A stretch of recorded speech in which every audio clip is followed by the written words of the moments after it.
नमस्कार दोस्तों, आज के इस वीडियो में हम देखेंगे संविधान के एक महत्वपूर्ण टॉपिक जिसका नाम है मौलिक अधिकार। मौलिक अधिकार हमारे संविधान में कुल 6 हैं। पहले ये 7 थे, लेकिन संविधान संशोधन करके उसको क्या कर दिया गया, 31 से हटा करके 300 का में रख दिया गया। तो कुल मिलाकर के इस टाइम हमारे पास कितने मौलिक अधिकार हैं, तो 6 मौलिक अधिकार हैं। और मौलिक अधिकार का जो किस संविधान से कहाँ से लिया गया है, तो वो अमेरिका से लिया गया, यूएसए से लिया गया। कहाँ से लिया गया है, तो यूएसए से लिया गया। तो आइए देखते हैं। और भाग नंबर किस में है, तो भाग नंबर 3 में है। और अनुच्छेद 12 से लेकर के अनुच्छेद 35 तक, 12 से लेकर के अनुच्छेद 35 तक हमारा मौलिक अधिकार दिया गया है। तो आइए स्टार्ट करते हैं, देखते हैं अपना पहला जो है वो उसका नाम क्या दिया है।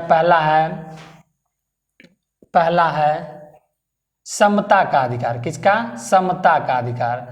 पहला क्या है? समता का अधिकार। पहला है समता का अधिकार। समता का अधिकार कहाँ से, किस अनुच्छेद से लेकर के? 14 से लेकर के कितने तक है, तो 18 तक है। 14 से लेकर के 18 तक है।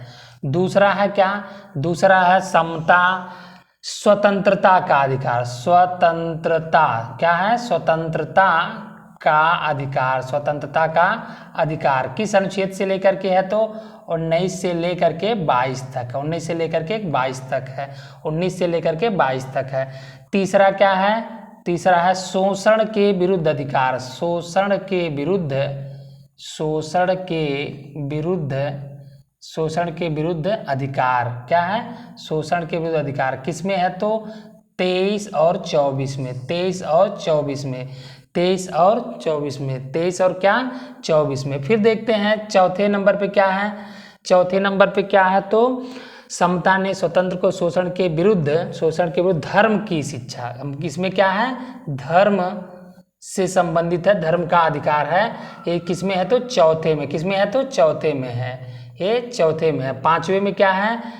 शिक्षा एवं संस्कृत है। शिक्षा एवं संस्कृत है। क्या है? शिक्षा एवं संस्कृति। शिक्षा एवं संस्कृत है। किसमें है, तो ये आपका 5वें में। ये किस अनुच्छेद से लेकर के था, तो 25 से लेकर के 28 तक। किस अनुच्छेद से लेकर के? 25 से लेकर के 28 तक। शिक्षा एवं संस्कृत किस अनुच्छेद में है? शिक्षा एवं संस्कृत जो है वो क्या है? 29 से 30 में। 29 और 30 में दिया गया। 29 और 30 में दिया गया। 29 और 30 में दिया गया क्या, तो शिक्षा एवं संस्कृति। छठे नंबर पे क्या है? संवैधानिक उपचारों का अधिकार। संवैधानिक उपचारों का अधिकार। संवैधानिक उपचारों का अधिकार। संवैधानिक उपचारों का अधिकार किस अनुच्छेद में है, तो अनुच्छेद नंबर 32 में। और अनुच्छेद नंबर 30 को क्या कर दिया गया था, तो 42वें संविधान संशोधन द्वारा उसको क्या कर दिया गया, तो उसको हटा करके 300 का में रख दिया गया। तो कुल मिलाकर के हमारे पास कितने मौलिक अधिकार हैं, हमारे जो जनता है उनको कितने मौलिक अधिकार प्रदान किए गए हैं, तो 6 मौलिक अधिकार प्रदान किए गए। कितने मौलिक अधिकार हैं, तो 6 मौलिक अधिकार प्रदान किए गए हैं। तो इसको अगर हम याद करें तो याद करने का ट्रिक क्या है? समता ने क्या इसका है ट्रिक, आप ट्रिक से याद कर सकते हैं। समता ने स्वतंत्र को शोषण के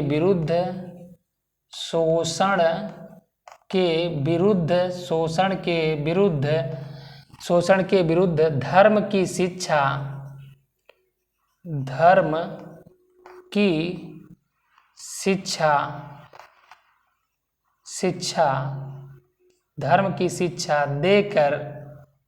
धर्म की शिक्षा देकर उपचार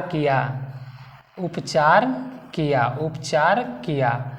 तो अगर आप इस ट्रिक से याद करेंगे तो मौलिक अधिकार आपके क्या होगा, आपके जुबान पे रहेगा। मौलिक अधिकार आप तुरंत बता लेंगे कि इस मौलिक अधिकार में या यहाँ ये 6 मौलिक अधिकार हैं और इस अनुच्छेद से लेकर के इस अनुच्छेद तक। अनुच्छेद को कैसे याद करेंगे आप, तो अनुच्छेद को आप लिखेंगे 5 4 2 5 4 2 4 2 1 5 4 2 4 2 1 5 4 2 4 2 1। इसमें आप क्या करेंगे, इस तरह से याद करेंगे तो 5 4 2 4 2 1, 5 4 2 4 2 4 1। तो अब इसको आप याद कैसे करेंगे? तो समता ने मतलब समता का अधिकार, स्वतंत्र को मतलब स्वतंत्रता का अधिकार, शोषण के शोषण में विरुद्ध अधिकार, धर्म की धर्म से संबंधित अधिकार, शिक्षा देकर शिक्षा एवं संस्कृति से संबंधित, उपचार किया मतलब संवैधानिक उपचारों का अधिकार। तो इस एक तरह से एक ट्रिक से अगर आप याद करें तो बहुत आसानी से आपके दिमाग में बना रह सकता है। तो ये रहा आपका क्या, मौलिक अधिकार। अब मौलिक अधिकार के जो अनुच्छेद हैं उसको हम एक एक करके क्या करते हैं, देखते हैं। जैसा कि हमने आपको बताया मौलिक अधिकार किस भाग में है, तो भाग नंबर 3 में है। किस भाग में? भाग 3 में है। और किस अनुच्छेद से लेकर के? तो 12 से लेकर के 35 अनुच्छेद तक है। 12 से लेकर के 35 अनुच्छेद तक हमारा क्या है, मौलिक अधिकार दिया गया। क्या दिया गया है? मौलिक अधिकार दिया गया। तो हम देखेंगे एक एक करके उस अनुच्छेद में क्या क्या पॉइंट दिए गए हैं। तो देखते हैं, पहला इसमें 12 है।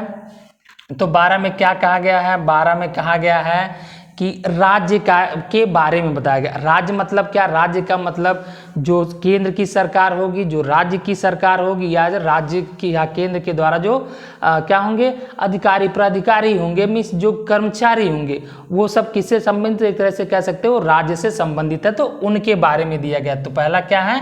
राज्य से संबंधित है। 12वां किससे संबंधित है? तो राज्य से। 13वां क्या संबंधित है? 13वां में ये कहा गया है, 13वें अनुच्छेद में ये कहा गया है क्या, कि आप मौलिक अधिकार में संशोधन नहीं कर सकते। मौलिक अधिकार में संशोधन क्या करेंगे? संशोधन नहीं कर सकते। अगर संशोधन करना है तो किसके तहत करेंगे? मौलिक अधिकार में संशोधन नहीं। अब किसके अनुसार अगर आप संशोधन करें? 368 के तहत आप संशोधन कर सकते हैं, लेकिन अनुच्छेद 13 के तहत आप क्या है, संविधान में या मौलिक अधिकार में संशोधन नहीं कर सकते हैं। आप इसमें संशोधन नहीं कर सकते। ये हो गया 12 और ये हो गया 13। 12 को एक बार फिर से समझते हैं। राज्य में क्या दिया? राज्य का मतलब जो राज्य की सरकार है, केंद्र की सरकार है, विधानमंडल है, या फिर राज्य के जो कर्मचारी हैं, अगर वो उनके बारे में है। कहने का मतलब ये, अगर कोई आपके मौलिक अधिकार में हनन पैदा करते हैं या कुछ रुकावट पैदा करते हैं तो आप इनके खिलाफ क्या है, कोर्ट में जा सकते हैं। यानी हम कह सकते हैं मौलिक अधिकारों का संरक्षक कौन है? तो मौलिक अधिकारों का संरक्षक कौन है? सुप्रीम कोर्ट है, हाई कोर्ट है। सुप्रीम कोर्ट है, हाई कोर्ट है। तो आपने 12 में जाना और 13 में ये है कि मौलिक अधिकार में संशोधन नहीं किया जा सकता अनुच्छेद 13 के तहत, लेकिन अनुच्छेद 368 के तहत संशोधन किया जा सकता है। 368 के तहत संशोधन किया जा सकता है। ये हो गया आपका। फिर हम देखते हैं 14 से। 14 में क्या दिया गया है? अनुच्छेद 14 क्या है? अनुच्छेद 14 में क्या दिया गया है? अनुच्छेद 14 में दिया गया है समता का अधिकार। क्या है? समता का अधिकार। समता का अधिकार मतलब क्या? जो कानून है उसके सामने सभी लोग क्या रहेंगे? सभी लोग एक समान, चाहे वो बड़े हों, छोटे हों, अमीर हो, गरीब हो, क्या है वो अनुच्छेद 14 में सभी लोग विधि के समान सामने क्या है? समान है। अनुच्छेद 15 में क्या कहा गया है? अनुच्छेद 15 में क्या कहा गया है? अनुच्छेद 15 में कहा गया है कि केवल धर्म, जाति, लिंग, वंश और जन्म स्थान के आधार पर आप क्या है, भेदभाव नहीं कर सकते हैं। लेकिन इसमें एससी और एसटी के लोगों के लिए इसमें कुछ विशेष प्रावधान दिया गया है। फिर हम देखते हैं अनुच्छेद 16 में क्या दिया गया। अनुच्छेद 16 में क्या दिया गया है? तो अनुच्छेद 16 में केवल, इसमें लिखा गया है केवल वंश जाति धर्म, वंश जाति धर्म, वंश जाति धर्म, जन्म के स्थान के आधार पर आप क्या करेंगे?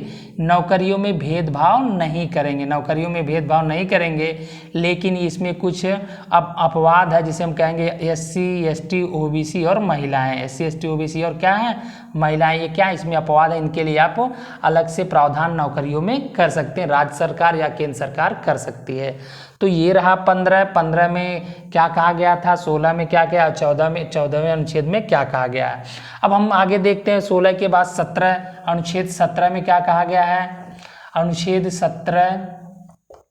17 में क्या गया है? छुआछूत का अंत इसमें कहा गया। छुआछूत का क्या है? इसमें अंत है। छुआछूत का अंत है। क्या है? 17 में छुआछूत का अंत है। अनुच्छेद 18 में क्या दिया गया है? उपाधियों का अंत है। उपाधियों का अंत है। क्या है? उपाधियों का अंत। उपाधियों का अंत इसमें आप राष्ट्रपति के परमिशन के बगैर बाहर से कोई उपाधि धारण नहीं कर सकते। किसमें? तो 18 में। 19 में क्या कहा गया? 19 में क्या कहा गया है? तो 19 में क्या, तो इसमें 19 में लगभग 7 तरह की क्या है छूट थी, लेकिन एक जो था हमारा क्या, जो संपत्ति का अधिकार, उसको हटा करके 300 का में डाल दिया गया। तो कुल मिलाकर इसमें कितनी है? तो इसमें 6 तरह की छूटें दी गई हैं, 6 तरह का प्रावधान है, जिसमें आप बोल सकते हैं, निवास कर सकते हैं, आ जा सकते हैं, अपनी रोजी रोटी कमा सकते हैं, उद्योग लगा सकते हैं। ये सब चीज़ें किसमें है? तो ये सब चीज़ें 19 में है। किसमें है? तो 19 में। किसमें है? 19 में है। अब देखते हैं 20 में क्या है, अनुच्छेद नंबर 20 में। अनुच्छेद नंबर 20 में क्या है? अनुच्छेद 20 में दोष सिद्धि का अधिकार है। क्या है? दोष सिद्धि का अधिकार। दोष सिद्धि का अधिकार है। अनुच्छेद 20 में क्या दिया गया है? दोष सिद्धि का अधिकार है। दोष सिद्धि का मतलब इसमें आप क्या है कि जब जो कानून उस टाइम होगा उसी के अनुसार आपको सजा मिलेगी, उसी के अनुसार आपको सजा मिलेगी। तो यह है दोष सिद्धि का अधिकार। अब देखते हैं अनुच्छेद 21 में क्या दिया गया। अनुच्छेद 21 में है प्राण एवं दैहिक स्वतंत्रता। प्राण एवं दैहिक स्वतंत्रता। प्राण एवं दैहिक स्वतंत्रता। प्राण एवं दैहिक स्वतंत्रता। और क्या? निजता का मामला भी इसमें है, निजता का मामला है। और 6 से 14 वर्ष के बच्चे, जो 6 से 14 वर्ष के बच्चे हैं, उनको क्या है, उनको प्रारंभिक शिक्षा से संबंधित है। और ये 86वें संविधान संशोधन 2000 किसमें? 2002 में जोड़ा गया। किसमें? 6 से 14 वर्ष के बच्चों को निःशुल्क शिक्षा, निःशुल्क शिक्षा, निःशुल्क शिक्षा। अनुच्छेद 22, अनुच्छेद 21 हो गया। अनुच्छेद 22 में क्या कहा गया है? अनुच्छेद 22 में क्या कहा गया है? तो गिरफ्तारी निषेध है। इसमें क्या है? गिरफ्तारी जो है निषेध है। गिरफ्तारी निषेध है। गिरफ्तारी निषेध है मतलब कि अगर आप गिरफ्तार होते तो उसका कारण जान सकते हैं। 24 घंटे के अंदर आपको मजिस्ट्रेट के सामने उपलब्ध कराना होगा। आप अपने वकील से मिल सकते हैं। तो ये किस में है? तो अनुच्छेद नंबर 22 में। अनुच्छेद नंबर किस में है? तो अनुच्छेद नंबर 22 में है। अब देखते हैं 23 में क्या है। 23 में है आप बलपूर्वक किसी से श्रम नहीं करवा सकते। बलपूर्वक किसी से काम नहीं करवा सकते। किस में है? तो ये 23 में है।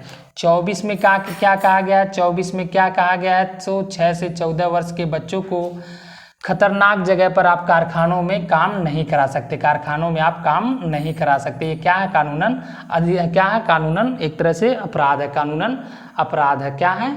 कानूनन अपराध है। कानूनन अपराध है। ये 24 हो गया। 25 में क्या कहा गया है?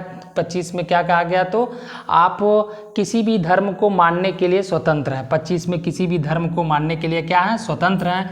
26 में उस धर्म से संबंधित आप कोई कार्य कर सकते हैं। कार्य से कर सकते, किसी भी धर्म को मानने के लिए आप क्या है?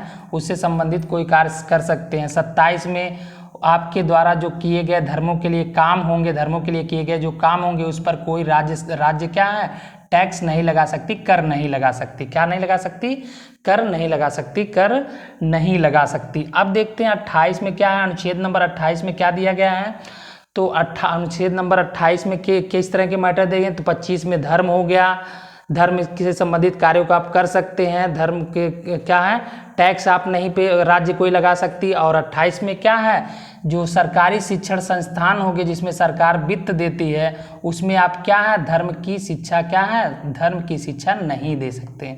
धर्म की शिक्षा नहीं दे सकते। धर्म की शिक्षा नहीं दे सकते। ये किस में है? तो 28 में। ये किस में है? तो 28 में दिया गया है। अब देखते हैं 29 में क्या? अनुच्छेद 29 में क्या दिया गया है? अनुच्छेद 29 में क्या दिया गया है? अनुच्छेद 30 में क्या दिया गया? अनुच्छेद 29 और 30 में क्या क्या दिया गया है? तो अनुच्छेद 29 में अल्पसंख्यक जो है, अल्पसंख्यक का मतलब कौन?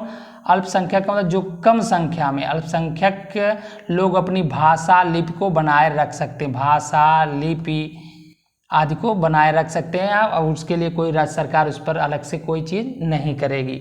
30 में क्या है? तो अल्पसंख्यक लोग अपने लिए क्या कर सकते हैं? अलग से क्या है? शिक्षण संस्थान खोल सकते हैं। शिक्षण संस्थान खोल सकते हैं, शिक्षक रख सकते हैं। तो ये उनको क्या है? छूट प्रदान की गई है। किसको छूट प्रदान की गई है? तो अल्पसंख्यक लोगों को छूट प्रदान की गई है।